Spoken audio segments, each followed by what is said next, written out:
if you guys can see my screen, let me know in the comments. Everybody can see my picture, all of that. I want to make sure that's good. You guys can hear me good. We're ready to go. Y'all ready to go? Put a 1 in the chat. We're about to get started.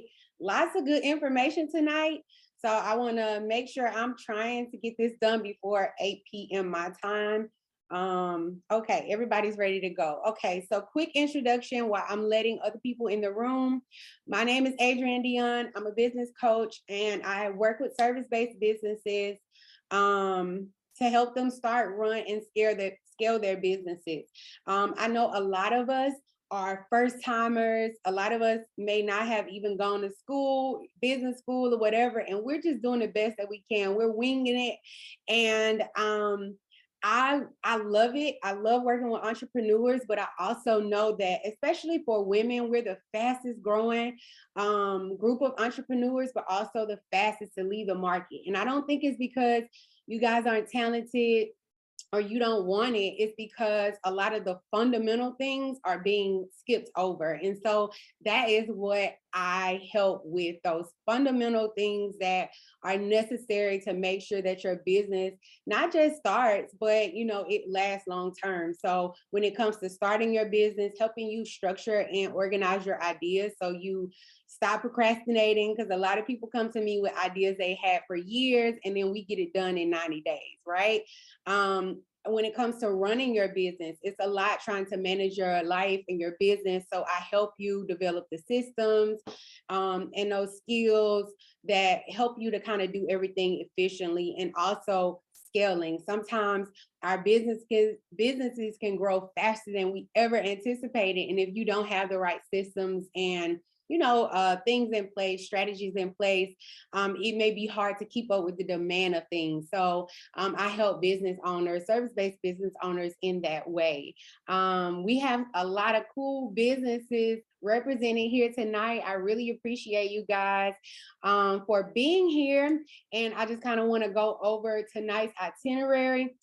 We're going to be talking about how to properly set up your finances, the proper ways to pay yourself, how to obtain funding, establishing business credit, the best accounting practices and systems to use, and then setting up your exit strategy. Now, I really want to know why y'all are here tonight. So let me know which part of this presentation are you looking forward to? Let me know in the comments so I know what to spend the most time on. Okay, what are y'all here for? What are you looking forward to? Okay, obtaining funding. Okay, good. While you guys are letting me know in the chat, I want to make sure that if you have questions, I'm a person, I like y'all to talk back to me. So I have my chat up ready to answer questions. So if you have questions while I'm going over anything, make sure that you put them in the chat so that I can answer them as they come. And I will have a time at the end to answer any questions that you may have also. So, but I just wanted to let you guys know I'll be stopping, a little bit at a time to let people to answer questions as they come. All right, so everybody's like funding, business credit. Yes, I love it. Okay, all right. Proper way to pay yourself, obtaining funding. Okay, cool. Nice. All right, well, let's get started. How to properly set up your finances. Your finances is very important when it comes to stewarding your business. That is one of the most important parts. If you are not stewarding your money properly, your business is not going to last long term. Okay. And so when it comes to setting up your finances, your foundation matters so much. Number one, you have to make sure the numbers make sense with your business model. If the math ain't math, then your business is it's just not gonna be set up for success. And so I really want people to make sure that the numbers make sense. And you know that by the business model. So real quickly, I just want to make sure that y'all screenshot this, take a picture of this, and make sure that the math is mathing in your businesses, okay? How much is it that you would like to make? How much would you like to pay yourself? And then know the amount of expenses your business requires, right? So including all of the taxes, your savings. And then I want you to go down and list the prices of each product and services that your business offers, right? Determine the number of sales required to reach your financial goal. And then I want you to ask yourself, is this currently possible? Meaning, do you have the energy to create that number of sales? Do you have the manpower? Do you have the time? Do you have the resources in order to reach that financial goal? A lot of times I find that the answer is no, and it's because either we are not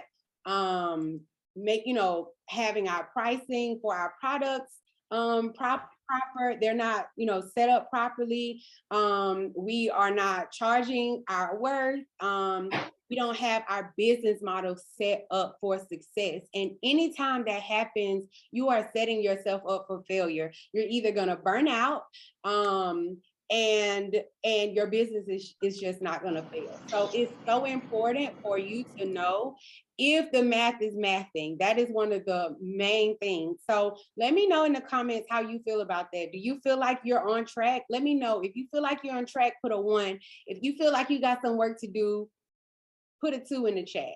Let me just know how you guys feel about your business model as it is today. Does that make sense?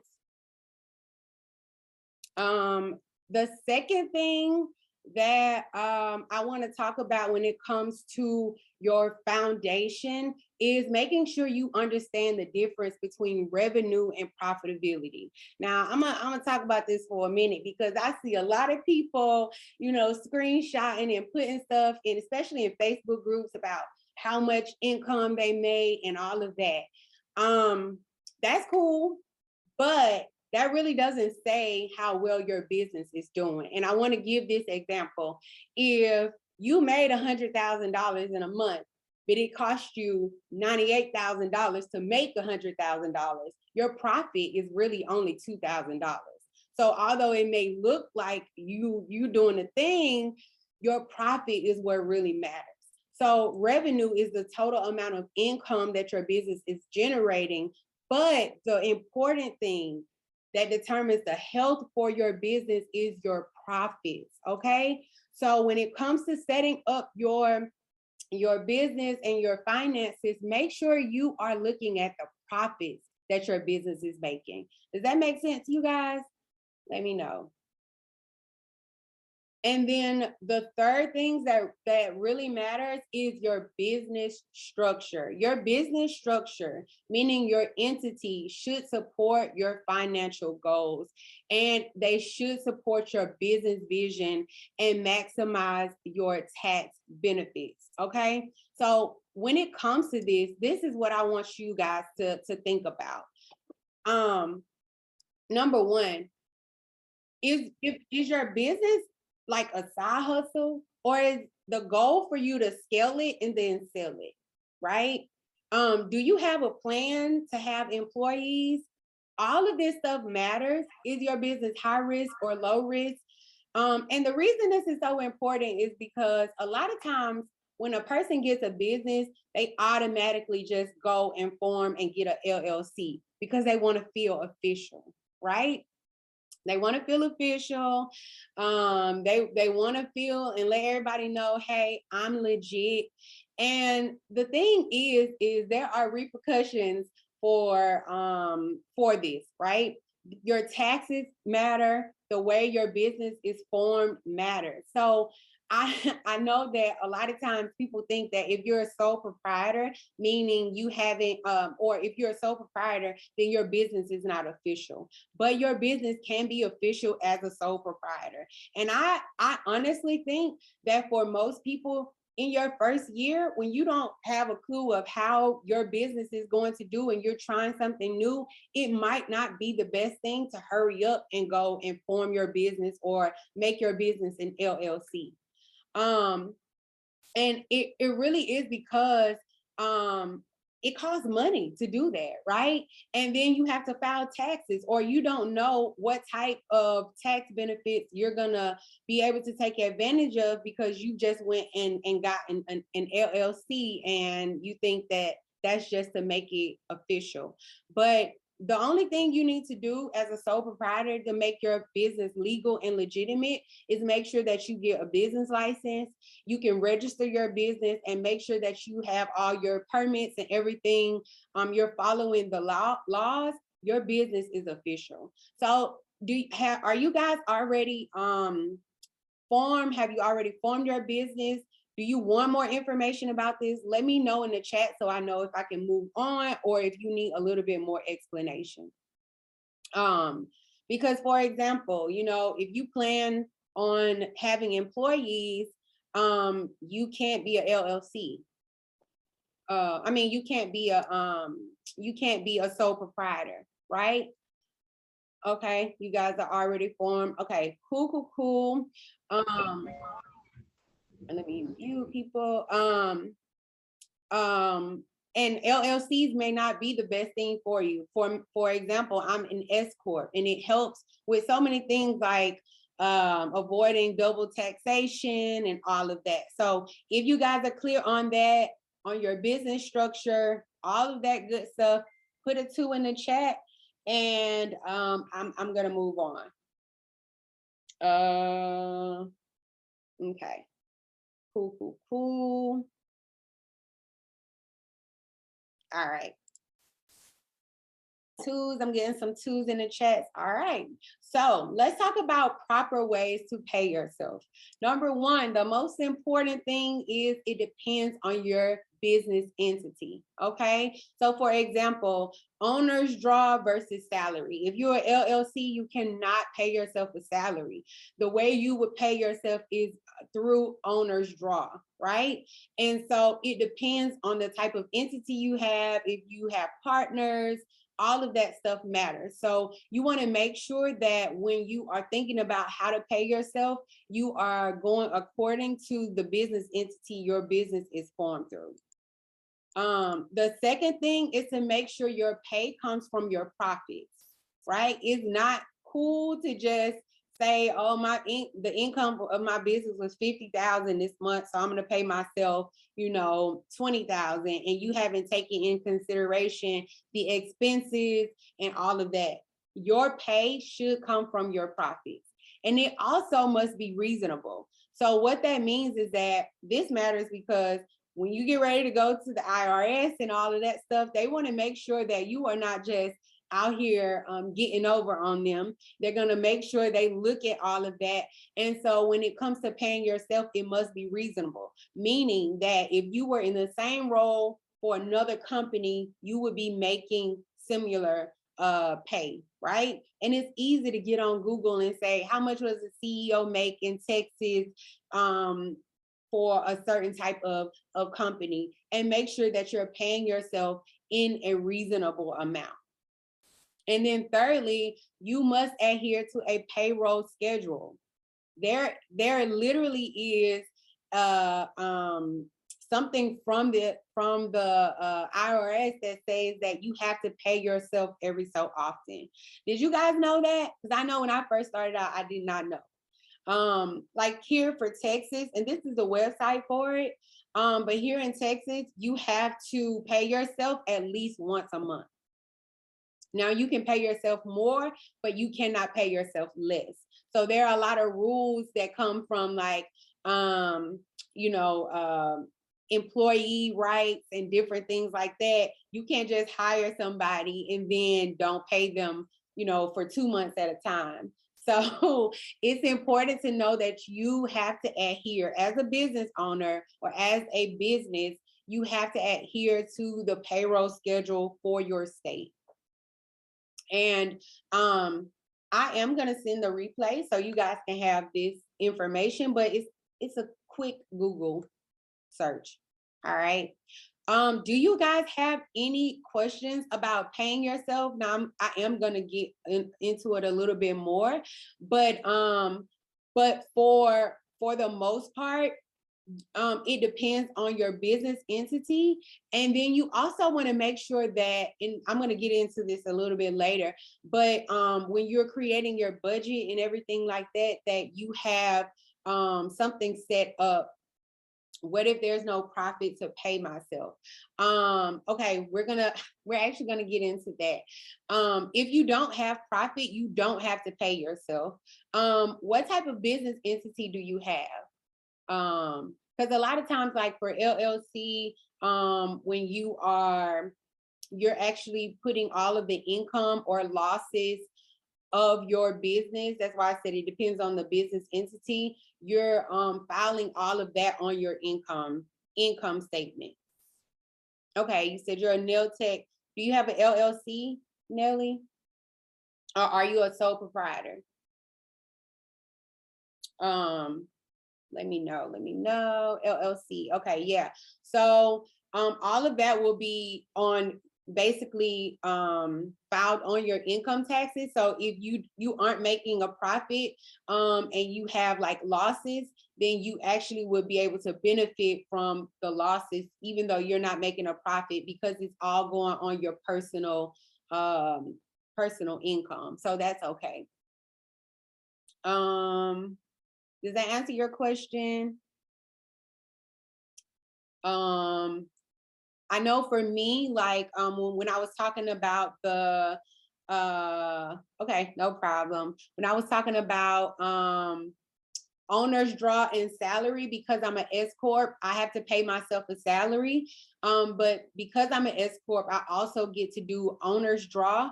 And so every quarter, at the end of the quarter, I'll take out a distribution, which is kind of like a bonus. And I just created a number like 10% of the profits that I made from my business in a quarter. I'll take that out as kind of like a distribution or a bonus for myself. So it really does depend on that business entity. It's so important to know and make sure you're getting, or you file the best entity for your specific business.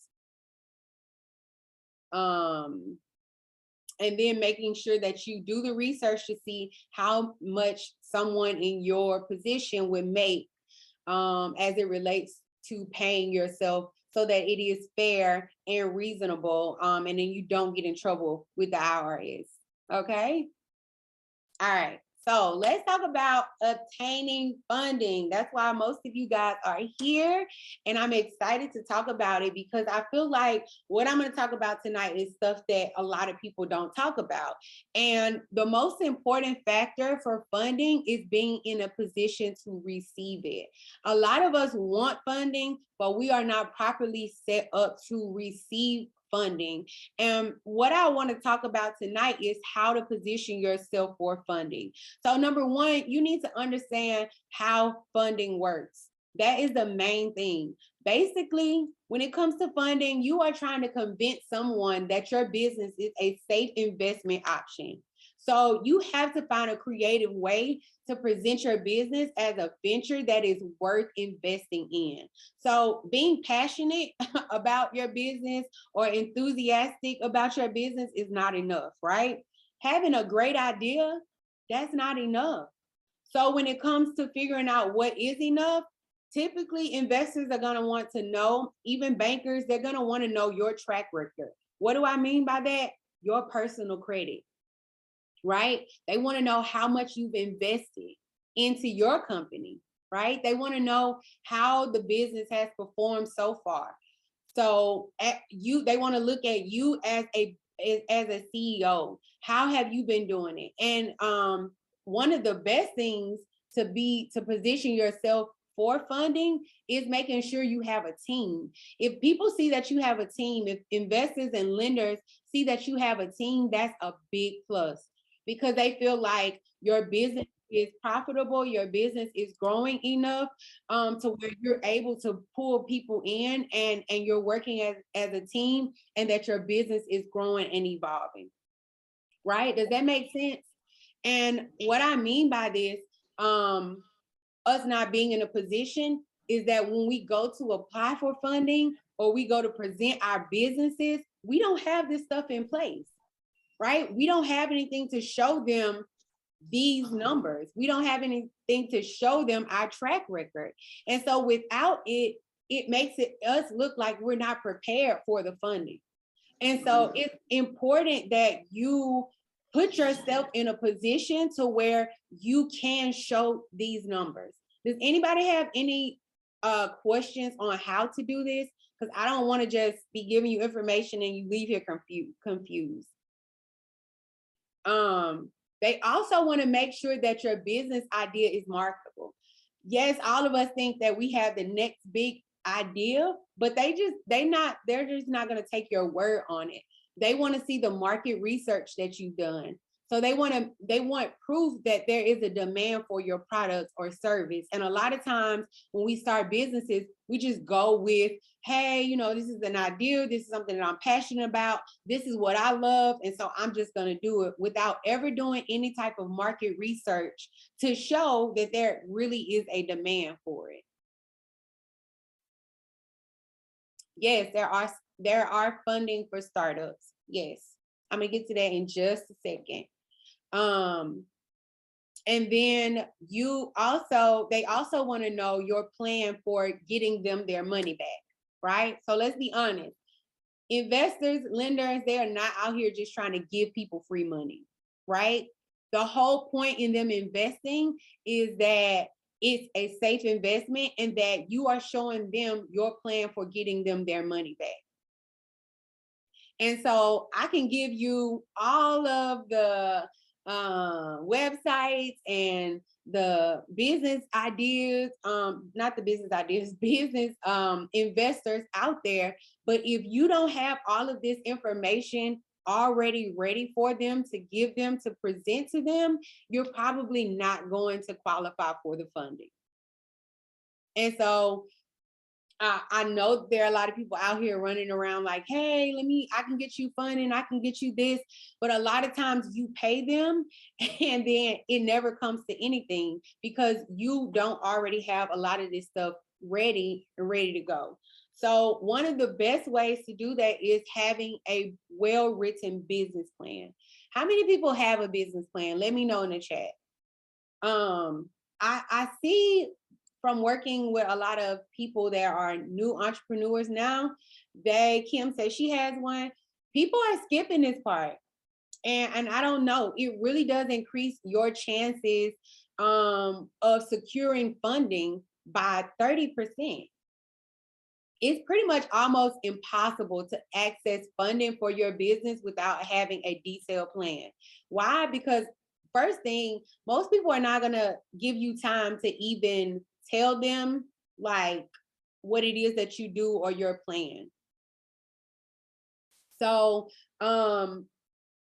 they're only gonna look at the paperwork that you submit. And then if it's not detailed, if it's not organized, if it doesn't answer the questions that you want them to, that they're looking for, they're gonna assume that you're not ready, that you're not prepared, and they're gonna dismiss it. So a detailed business plan shows investors and lenders that you've carried out the proper research, and that you actually created a plan for the most effective ways to run your business. Now, this goes for startups too. This is not just for businesses that have been established and been running. You should be able to tell them how you plan to effectively run your business and make a profit. Lachey says, I pay someone to get one done for me. I just have to finish answering some questions so she can get it done. Yes, well, that's really good that you are getting it done officially. And I'm going to talk about that in just a second, why that's so important. But a business plan, you guys, we have to have it, even for grants. Is so important to have. And then the third thing is knowing how much money you need and what you're going to do with the money. So this requires you to be honest with your financial projections. You have to think about every possible aspect of your business that's going to require money. I know a lot of times when we're thinking about what we're going to do with the money or how much we need, we're just thinking about equipment. So like I had a strategy session with this lady who had a t-shirt business, and she was thinking about funding and the equipment that she would need. But then I was like, what about marketing? Right? You have to have a budget for marketing. That's important. So a lot of times what we think we need and what we ask for really don't consider everything that we need for our businesses to be successful. And so even if we get the money, we're still in a deficit, and we're not able to really, stick with our promise of how we told them we were going to get them the money back, because marketing is not cheap, y'all. Marketing matters too. So think about every single aspect of the business, whether that's, if you're also thinking about expanding, you have to think about employee onboarding and training. You have to have a budget for that. So that's important too. Does this make sense? And then researching investors, loans, and grants beforehand. Anytime that you are applying for funding or lending or a loan or anything like that, you always want to do your research on those investors and find out, like, what are their funding requirements? Which investment companies are most likely to fund you? So a lot of times you can look at your competition or businesses like you and look at the type of funding. Y'all, a lot of this stuff can be found online. Investors who fund startups, investors who fund service-based businesses, bank or lenders who, fund whatever type of business you have. Research it so that you put yourself, or you create, whenever you're creating your paperwork, you're giving them what they're looking for. And then think about the long-term partnerships that you want, because a lot of time with investors, they're not just out here to give money, they're doing it for something in return, something in exchange. So a part of giving shares to your business or to your in your company, selling parts of the shares, is that something that you want? Is that something that you're willing to give up, in exchange for funding? You need to think about all of that. And so when it comes to finding resources and funding situations, I don't know why this looks like this, but small business grants, I would say, if you are a startup, I love this more than anything. Yes, you can find investors and different things like this, but I often look or think about grants as like those college scholarships. Y'all remember, like, when we were in high school or college, it's like there are all of these scholarships, but you have to write the essay, and you like, I really don't feel like writing this essay, and so you don't even apply for it. We're missing out on so much money because we don't even apply for the grants. First and foremost, we need to get our personal credit right first before we go after funding for our business. Yes. I kind of talked about that a little bit earlier, is that when investors and lenders look, especially for startups, because a lot of those businesses don't have a long line of credit, they want to know about you. So they look at your credit scores. And I know that a lot of times it's like, oh, you can do this without anything with your personal credit. Yes, that's if you've already established business credit over a long period of time. But initially, especially for small business owners who are just starting out, they're going to be looking at your personal credit. Does that make sense? Does that answer your question? Yeah, so small business grants, this is stuff that we do not have to pay back. It's free money for startups and existing businesses. And there are a lot of them out here. And that's something that you should be doing on a frequent basis for your business. As the CEO, you're responsible for funding. So you want to make sure there are a lot of grants out here for small business, grants for women, for veterans, for minority groups, for Black women, a lot of grants out here. And so we have to do better with finding those. And in a second, I'm going to share some of my favorite ones. But crowdfunding is another resource for funding. It's really great for nonprofit organizations. So if you have a nonprofit, crowdfunding is really, really great for that. And here are some of my favorites. Screenshot this if you can. Let me see how this looks over here. I don't know why it stumbled up. Do y'all see these blue lines? Is it writing on the screen? I'm sorry if it is.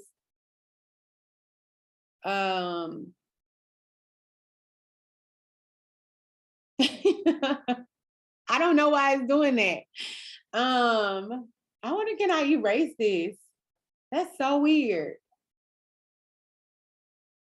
Anyway, these are some of my favorites that I have gotten grants from. Amber Grant is really, really good. They give a lot of money every month to women-owned businesses. And the thing about the grants is that it would be a really great investment to invest in a grant writer, or even invest in a grant writing course for yourself, because again, we are really losing out on a lot of money because we aren't even applying for them. And most of the grants ask, I don't know why I'm trying to get the thing to move, but it won't. A lot of them ask the same questions, and the questions that they want to know is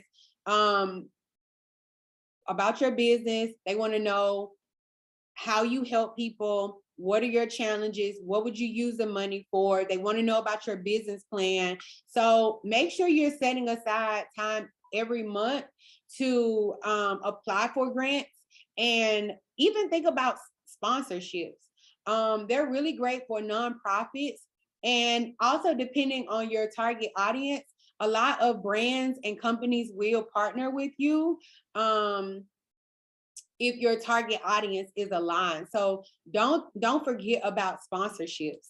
A lot of times for things like Patreon, you could probably get sponsorships even from your audience. So like for me, when I first started out with my podcast, I had sponsorships where I would create content, specific content or exclusive content, and I would get monthly donations for my business. So you can think about how you could do that for your audience, and they could fund or support your business in that way. Like I had enough money coming in monthly that I was able to have the money to outsource the editing and everything for my podcast. So all of that is super important for realtors as well. I know it's harder since the risks are higher. I don't know about realtors, but you know what? I'm gonna actually put you in contact with one of my business besties. She's a realtor. She knows everything about realtors. So let me actually write your name down. Put your email address in the comments, and I'm gonna email you her contact. I'm pretty sure she knows about that though. Okay.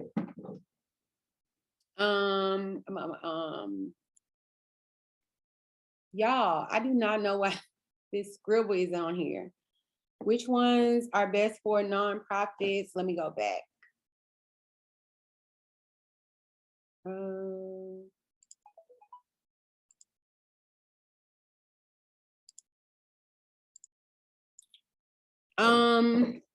I have them on here. Nonprofits get funding a lot easier than most businesses. So crowdfunding, if you research some crowdfunding, you can raise money like very fast.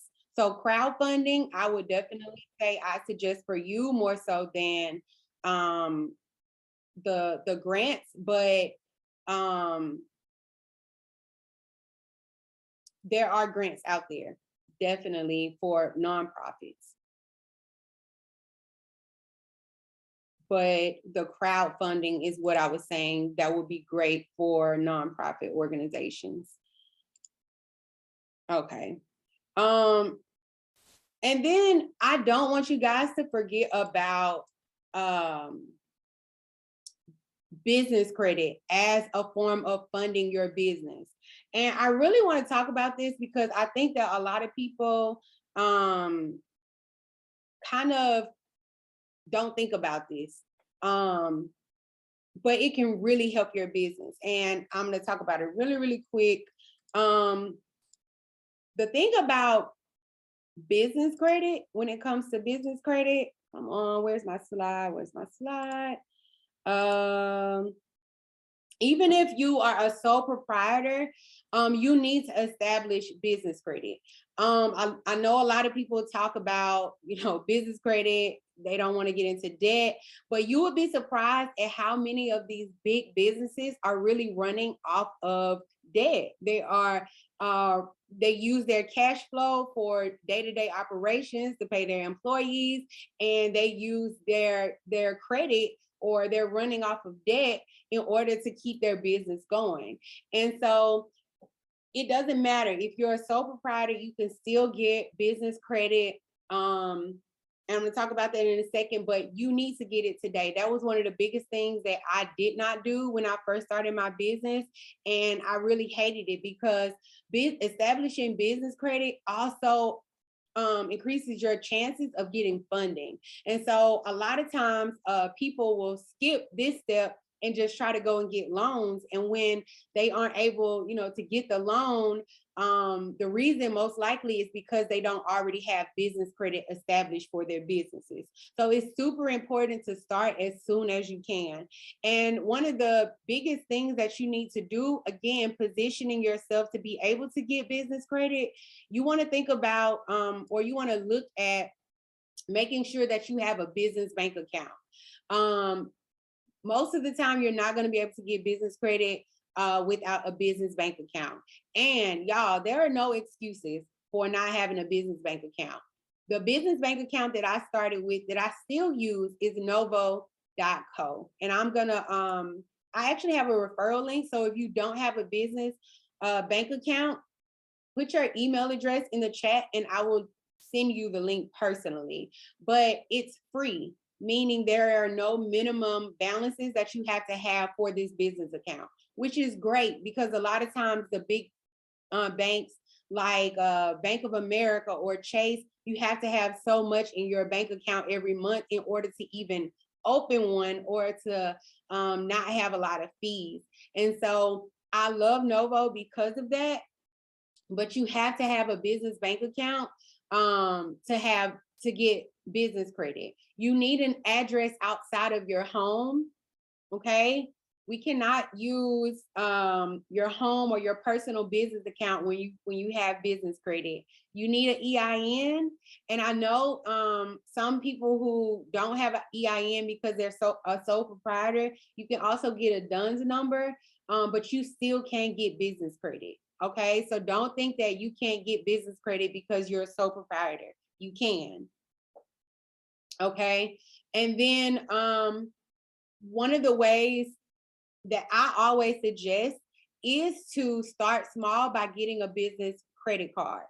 The one that I love the most is Amazon's business credit card. It's with American Express. I love them because it's 0 annual fees on it. They have a lot of cashback cards, different things like that. And what I always say is the quickest way to build your credit, put the few fixed amounts that you have in your business on it, set it up for auto pay so your bill is never late, and then pay the card off in full every month. That's going to help you to avoid paying interest. And then try not to use more than the 30% of the overall limit. So for example, if your limit is $1,000, don't put more than $300 on there. Staying below that 30% is really going to help your business credit to be really good. And just continue to rinse and repeat that. Another thing is to use vendor accounts that are going to be reporting to those credit bureaucracy. I can't even say the word. Those credit companies or businesses, right? A lot of us are using vendors, or maybe you're not using vendor accounts, but you should, and they should be reporting to the credit bureaus. And then you can, that is like credit on, that increases your credit for your businesses. Vendor financing is really good because it also helps you to improve your cash flow. So you can get the business items that you need and then sell the products and services and then pay it off with the cash flow that you get from your income or from your revenue.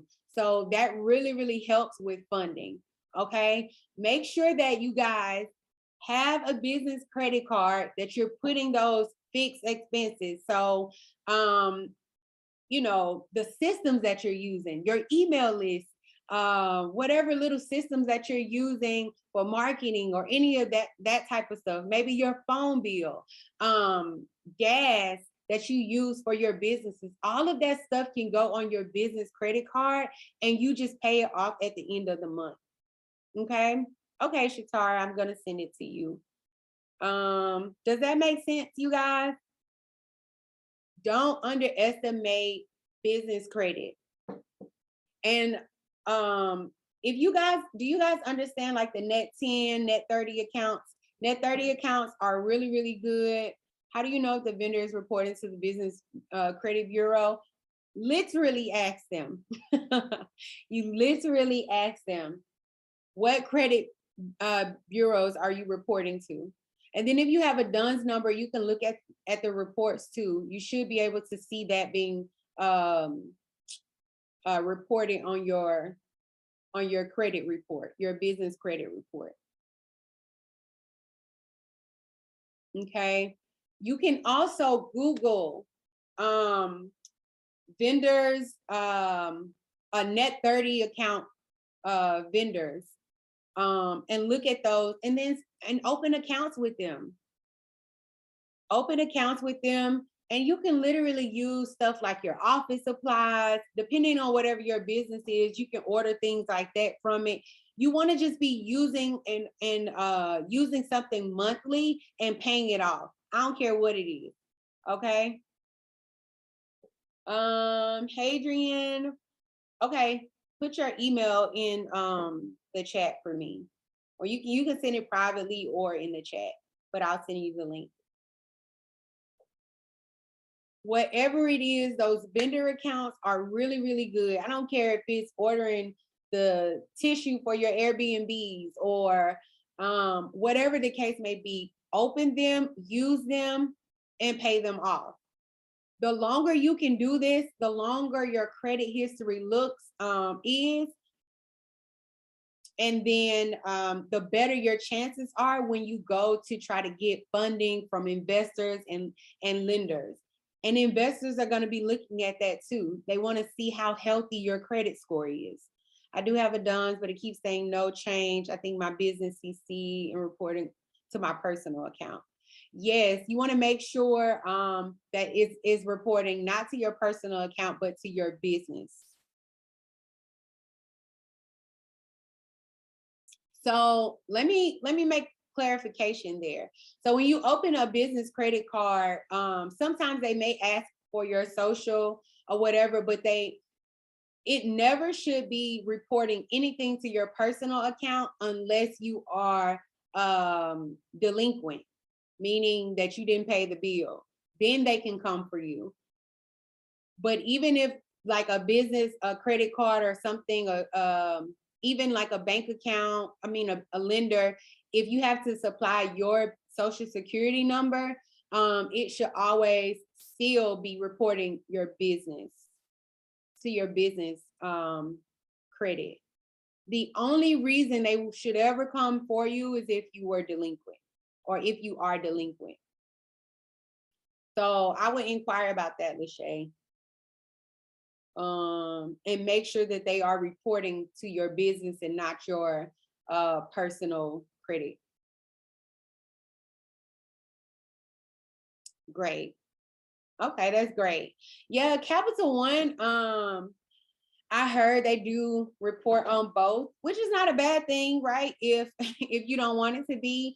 I know American Express, they definitely do to the business.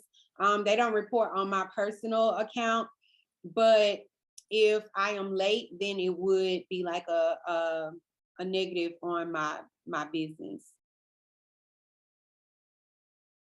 Let me put the link for the Amazon business card in there. And it's okay if you have more than one. Okay, you can have more than one business credit card. That won't hurt. Okay, yeah, that might be why. Lachey. And you also, when you're looking at those business credit cards, that's one of the things you guys you want to look at to see if it is going to report, like how do they report, if they report on your personal as well as your business. Some people don't want anything to do with their personal account. Like make sure that you're looking and researching that stuff too. Okay. All right. Let's look at some best accounting practices and systems. I'm at 50 minutes, y'all. I'm trying to hurry. Best accounting suggestions. You want to make sure that you have some type of accounting system in place. Y'all, we need to be tracking all income and expenses. We need to make sure that we're maintaining those accurate records and perform frequent reviews. Why is this important? Because it matters when it comes to funding, right? It matters when it comes to investing. We want to be able to give really good reports. So I don't care if you are a sole proprietor, you still need a business bank account, okay? You still need to separate all of your business finances from your personal finances. Even when you pay yourself, you can keep a record of how much you've been paying yourself. You need to make sure that you are backing up your financial records, like in an iCloud or somewhere digitally. I hate to see people when they come with like, you ask them a question about finances and they got to go through find paper and it's in a drawer somewhere. Don't do that. Make sure everything is digital. Okay. And then you want to make sure that you, as your business grows, if you can't keep up with it, you're hiring a bookkeeper and a CPA. They are not the same. Some of them do both. The CPA does both, but they are not the same. So when I want to go back to the accounting system. One of the ones that I love a lot, and I'll just go here. Did I put that in here? I don't think I put it in here. One of the systems that I love is Wave apps. Let me see. I did not put it in here. I'm so sorry. Systems. So for accounting, waveapps.com. It connects straight to your bank account, which makes it super easy to categorize your transactions. And one of the things that I do is every Friday, I do financial Fridays. I go to my bank account and I look at all the transactions and I look at all the income and expenses and I categorize each one of them. It makes it easy when tax time comes because you literally can go into Wave apps and create a report without you having to do any of the work. So create some type of routine for yourself in your business where you can make sure you're categorizing each transaction frequently. Wave apps, I'll put it in the chat, is a great one. Some people use QuickBooks. I don't really like QuickBooks. But yeah, do that. I know a lot of you guys are still using Zelle and Cash App. Cash App, I hate it, but if you insist, just make sure you can have a report for it. Okay, just in case someone wants to invest in your business and they ask about how much income do you have monthly, you're able to give them a number. Whether you're creating an Excel sheet or whatever the case may be, you need to be able to give a report. Some of the payment processors that I mean, we all know, Stripe, Square, they have some of these capabilities in their systems, but you need to create a routine. The other thing is you want to make sure that your financial reviews is something that you do on a frequent basis. So weekly, monthly, quarterly, and annually. And I just put in an example of some of the things that you can do with those reviews. Y'all, I don't know why that blue stuff is up there. It's getting on my nerves. But some of the things weekly, making sure you're staying on top of categorizing your transactions, making sure you're reviewing your budgets, your sale goal progressions. This is one of the things that's super important because you want to make sure you're on track. You don't want to wait to the end of the month and see that you are nowhere near your sale goal, right? You want to make sure you're looking at that weekly so you know what to adjust the next week. Monthly, you want to look at how much revenue was generated, how many expenses incurred, and what your profits and losses look like over the course of the month. So you need to look at that to say, hey, like I'm spending too much here, or this is where I could adjust, or can I find something where I can keep my overhead costs down? All of that matters. Quarterly, you want to make sure that you're paying your taxes, or you're setting aside the amount of money that you need to pay your taxes. You're creating and adjusting your budgets. And then annually, when you're doing this on a consistent basis, you're able to create financial projections for the next year and plan better for the year. So you'll know when your slow season is, or you'll know when you made the most money and you can capitalize on that. Like for a lot of businesses, they do well in the holiday season. So you can make sure that you're planning for a big launch during that time. Or, if the summer is slow for me, so maybe I'll create an event or something during the summer to kind of make up, because I can see over from last year how my money ran. Does that make sense?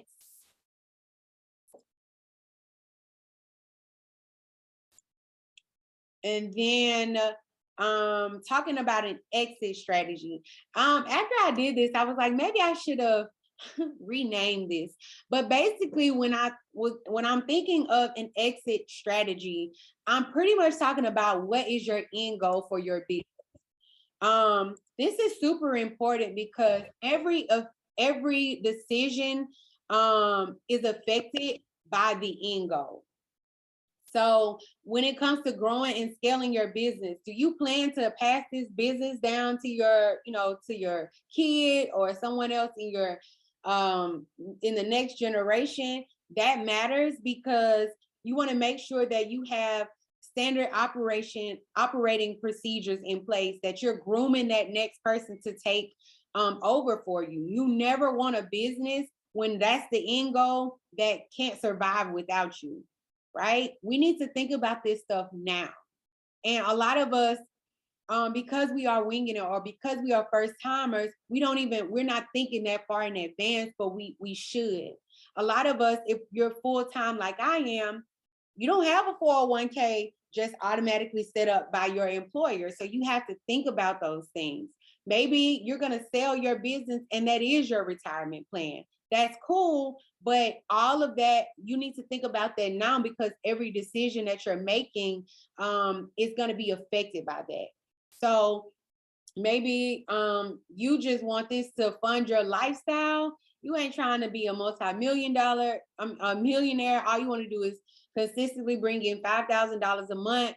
Make sure you're putting money aside from that, so that later on in life, maybe you're investing that money somewhere, and that's going to be your retirement plan, or extra money that you have later on in life when you dissolve the company. So just make sure that you keep that in mind. Do you guys have any questions? Was this helpful? Let me answer any questions. We're right at an hour. That makes me feel good. Let me know what you guys think. Let me know if you have any questions about anything. If you want help with any of the things that we talked about, a business plan, your financial reviews, any of the stuff that you talked about, definitely book a strategy session and I would love to help you. If you're not in my Facebook group, get in my Facebook group. A lot of great things happening there. And I'm going to make sure that I send out the links to the people that requested him for the bank account. Thanks, guys, so much for rocking with me. And I will talk to you guys later.